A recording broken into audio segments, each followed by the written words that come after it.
Yo, have you seen this? Si Ibarra. Hindi para sa mabuting buhay, kinabukasan nating lahat. Sobra na akong nangungulila sa'yo, kahit 13 taon na ang nakalipas. Pero, Por favor, mi amor, huwag na nating pahirapan ang ating mga sarili. Kung sa matong best.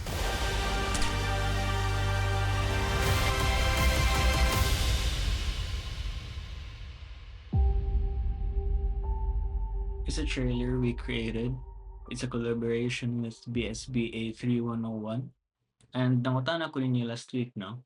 Nabang may process or kanang murag ideas behind sa film na murag na curious, and I gave you guys an opportunity to ask.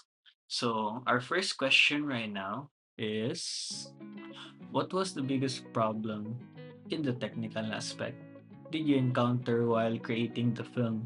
And follow up, how did you solve it?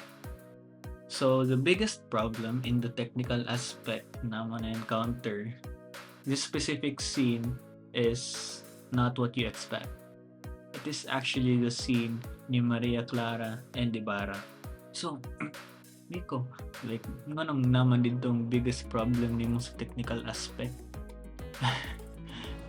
It's funny kay sa uban ng mga parts no, like na ko yung mga problem dito sa technical aspect, and it's like okay na ko siya nasunod.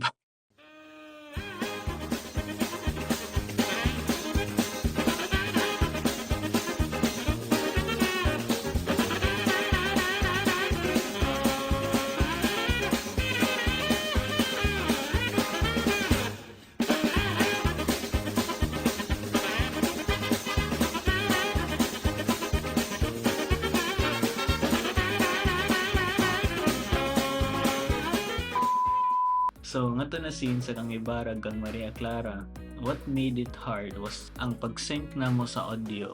Kung ako may ganyan din ang hiling, ngunit alam nating dalawa na walang nagtatagal sa mundong ito. Lahat ng ito ay may katapusan. Lahat ay may hangganan. Hindi ko So, nga kayang nang naglisod sumakay. man ko sa pag-sync sa audio na it's like supposedly simple naman, di ba? Every time na may istorya si Maria Clara, may istorya si Ibarra, kumutang mo yung audio. Like, it's supposed to be the most simplest part. Okay, like back and forth lang, back and forth, back and forth. It's not a lot of fun. Kuti, di ba, dito na part. Pero, ang atong mga actors and actress atong nga scene, kay naglisod sila pag-memorize sa lines. I mean, naka-memorize sila, pero like, dili tanan. May parts dito nga na sila usa ka line na ila ma-miss. Malaktawan nila. Okay na? Ano siya, mahal na mahal kita kusas ko. Hindi mo tayo ano ang kapuwi. Mahal na mahal kita kusas ko. Ana, aragot na siya, ana. Na uban na parts na digit nila may istorya. Na uban na mga parts na sa uban nila na recordings kay naa. Pag abot sa ikaduha na recording, wala. So like, if ako, butang na ko sila audio, pero may buong ko na. Sa start, okay siya. Pero like midway through, mawagtang na. And I'm like, what happened? Especially considering sa among location, wala ko yung mic. Like,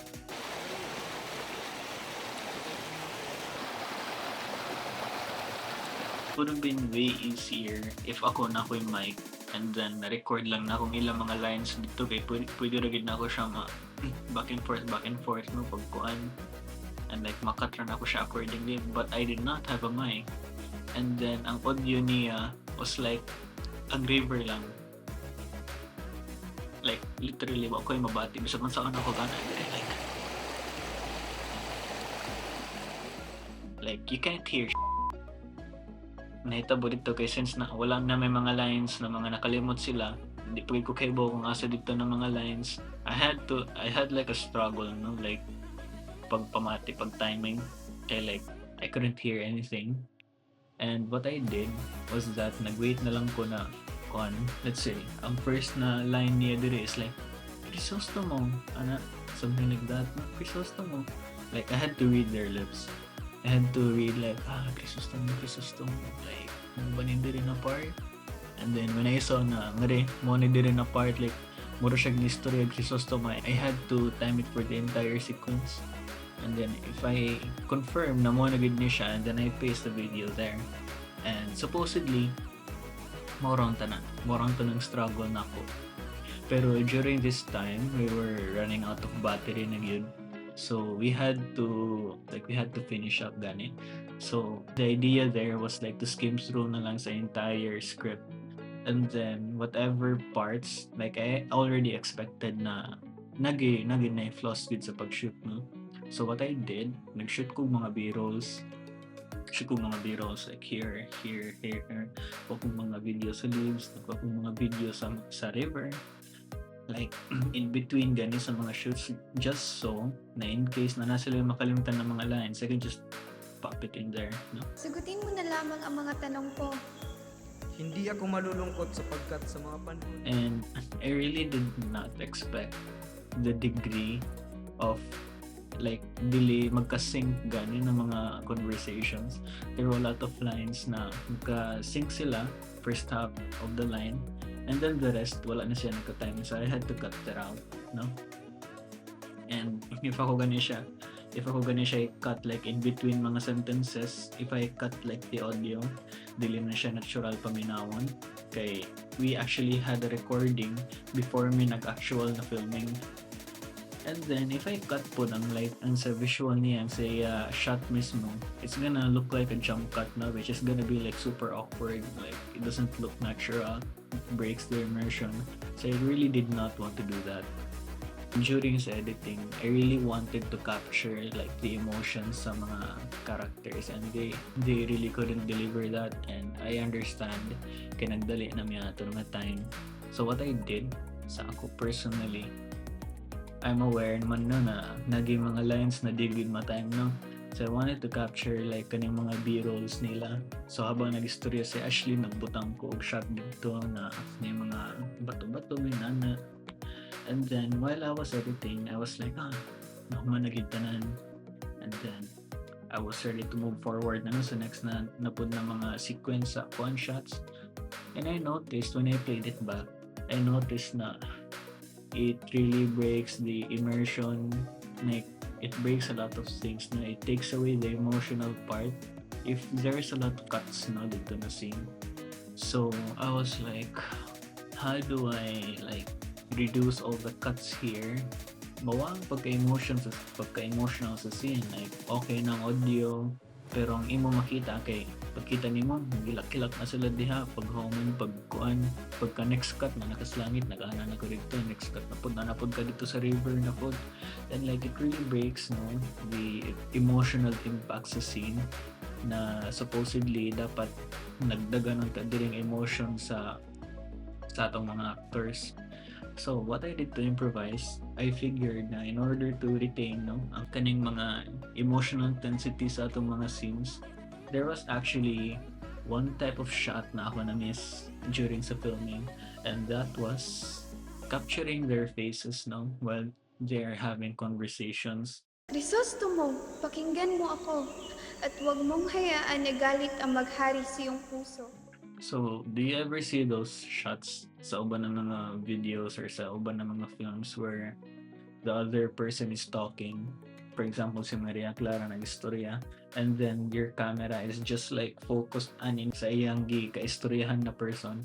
So, if ang nag-istorya kay si Maria Clara, ang camera kay naka-focus ra dito kang Raymond, kang Ibarra. So, that was actually a type of shot that I missed. Why? While I was filming Raymond, we were so focused on pag-deliver sa iya lines na wala naman naka-give time mag-shoot gani sa mga scenes lang na nag-istorya si Maria Clara niya si Raymond nagtanaw sa iya. It's actually a really important na shot, no? Like you get like his reactions to her statements, and it's something that I personally overlooked, no? As a person na nag-film sa katong film.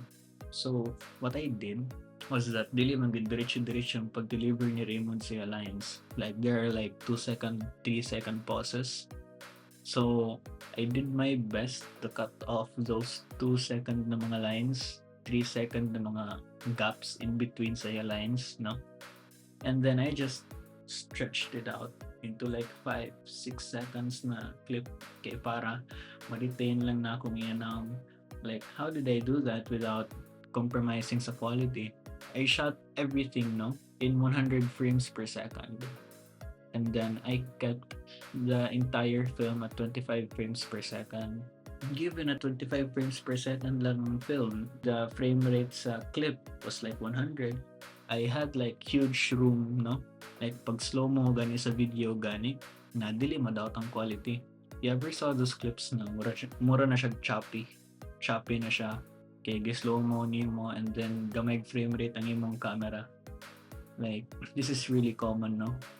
Like if you're improvising, nag-use ra kag phone and then ang imong phone kay dili ka unit nice of camera and then you just paste it there. Like madaot gyud siya. Ang choppy na siya tanawon. In my case, I was aware na I might have to do this.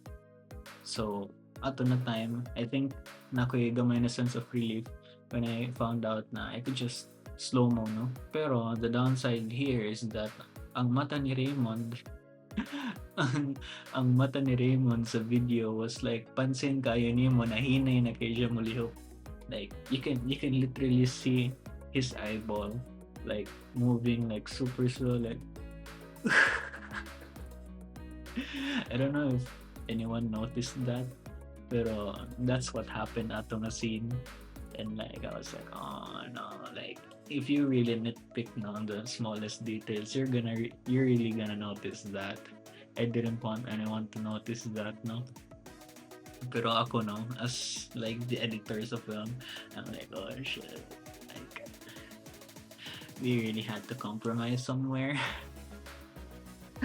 That was one thing that I overlooked, no. And mo to siyang ako solution nato. Ang kani siya mansa ni pag slow mo kang Raymond like super slow na gyud kayo. Kaya para lang makuha to nato na mga shots na habang nag-istorya si Maria Clara kay natin mga solo shots ni Raymond. And I included that no along with sa mga B-rolls nato na uban. Sa mga B-rolls siguro I did trim a lot no. Okay, para I kept like mga tagas na B-rolls habang nag-istorya si Maria Clara. And then I also kept like shorter ones na mga extra na lang. Ang importante ato siguro kay there's not like a lot of cut na po diri, cut na po dito, cut na po dira. There's not a lot of cuts kay para ma-retain nato ang slow na pacing sa scene because it's a scene that's supposed to be emotional, so we have to capture the emotions no way. We need to build up tension because natay payoff sa ending. Mura na siyang biggest problem na mo sa technical na parts of film. It's like a lot of editing noise, like a lot of CG, a lot of sa panadihan. There's a lot of complicated scenes. Pero I think na mo gid ni siyang biggest na mo na problem during it's like the sound design, ang pag-timing mismo nila, ang sa mga shots, like the shot selection, kay nakuha man gid siya. And then lastly, like the battery. Like nasayangan gid ko atong sa battery gid I think na daghang pang pwede ma-achieve no. Pero mo tay ni hitabo nga part like gibagyahon may actually not only battery because we're shooting ang katong scenes ni Sisa ni Lady May like before me actually nakashoot kang ni Raymond ug kang Ashley. And then after that mag-shoot mo tami sa ila shot and then ni kusog ang uwan and we had to like take a break na pod. So like there are a lot of challenges no na we're lucky enough na nahuman gid na mag-shoot tanan no, and like without much conflict, without much friction no in between sa mga students and sa amo po as professionals. So ikaw, if na kay question, you can leave it down sa comments or you can share it sa mga link na mo gi-provide. We actually have a link no. We actually have a link kay para maka-share ka sa yung mga comments, yung mga questions. It can be related to the film or it can be like a question to me directly or sa among creative team. We have a lot of people working on this project.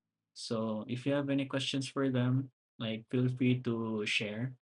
So make sure you like, comment, subscribe. And then for now, I'm hoping to save other questions no for a different video na pod. We have a lot more questions to go through. So that's it for me for now.